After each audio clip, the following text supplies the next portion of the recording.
Gaio.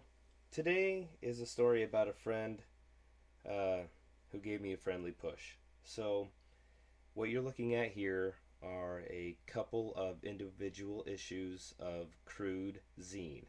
Now, there is a website, I believe it's crudemedia.com. I'll put it I'll put it below. And I have a friend who writes for this magazine, and she's a really good writer.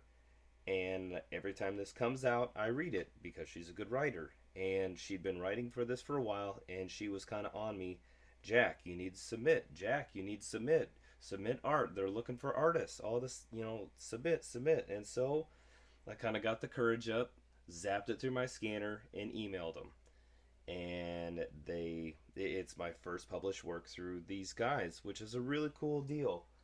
And the reason why that is a big deal, well, I could talk about this whole thing on a couple levels. The thing I like about the magazine itself is it's done by just a group of people from Hutchinson, Kansas, which I think is somewhere outside ish of Wichita, but it's just a little Kansas town, and these people are trying to create a little bit of a culture for themselves, a little bit of their own scene, which I love. As a guy who grew up in a small town and just craved to be part of something like that, to be part of some cultural kind of deal, I love that I got published in here, and I love that they're doing this. It's pretty great. And also, you think about quantity and quality, and so I think about, maybe idealistically, I think about people getting this magazine or this little zine, that they're getting it because they want it.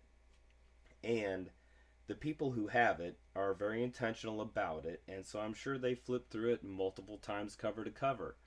And to me, there's something more noble, and the idea that the people who have it in their hands want it more than somebody maybe just picking it up off a spinner rack. I mean, it would be nice to get that big time recognition, but for me, I think about what I'm doing. If I could just make somebody's day a little bit better for something I've done, and they appreciate it more than just all the grist that goes through the mill of infinite, just infinite art just flung against the wall. And yeah, that's what I really like about this. And so a friend pushed me to it, and I, my first published work. So the other side of that is, personally, it's kind of like this little win, this little hurdle. You think, you're doing your work, whether you're writing or you're doing art or whatever you're doing. You think, oh, is this good enough? Are people gonna like this? Is it translatable? And it was kind of a cool back and forth, because my buddy, she was like, just write in there that you know me, and that'll be more likely that you get put in there. And I said, oh, well, I forgot to say that they already emailed me back and say they're going to put it in the next issue, which is extra cool, because it's like I didn't need a favor from somebody.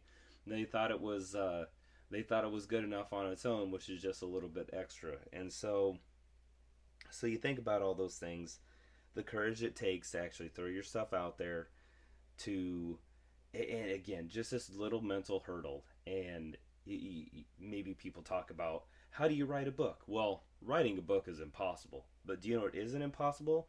It's not impossible to word storm out a story. It's not impossible to think about a character. It's not impossible to do art exercises, or read something that expands your horizons. All those tiny little things just done over and over and over again, before you know it, you got a book.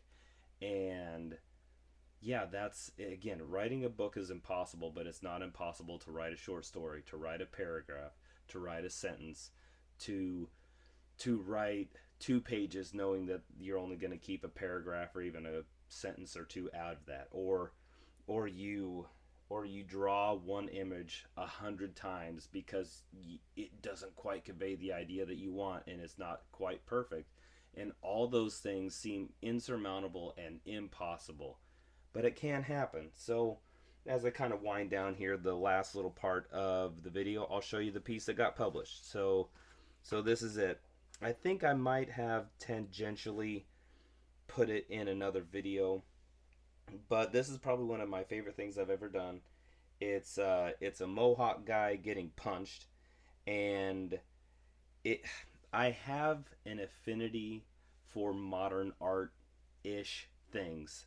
My mother went to art school when I was very young, and there were always art things around. So this is like in the early 80s when there's a big push for modern art kind of things. And so I'm not a big fan of you have a white canvas with a red square, a black square, and then maybe a blue triangle, and that's the piece of art. I'm not a big fan of it, but I am a fan of a little bit of functionality in here, and without doing things too sideways, you see that he's almost getting, there's this piece of art that he's almost getting punched through. And so if you think about all these things, they were at one point upright, and then even there's a blank outline of where he's at. The fist is punching down through it, and he's falling back through it. Now, a couple things I did this with a black magic marker on the back side. I scribbled it out, and it bled through the back.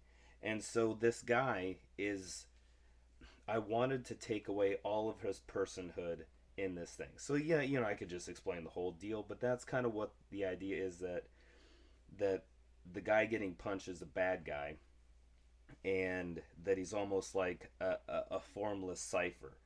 All you could really tell is kind of his mohawk thing. There's the zygomatic kind of stuff going on there with the nose and forehead and stuff, and then you have the fist punching him through and going through this piece of art here. So that's, I guess, individually that's what it is.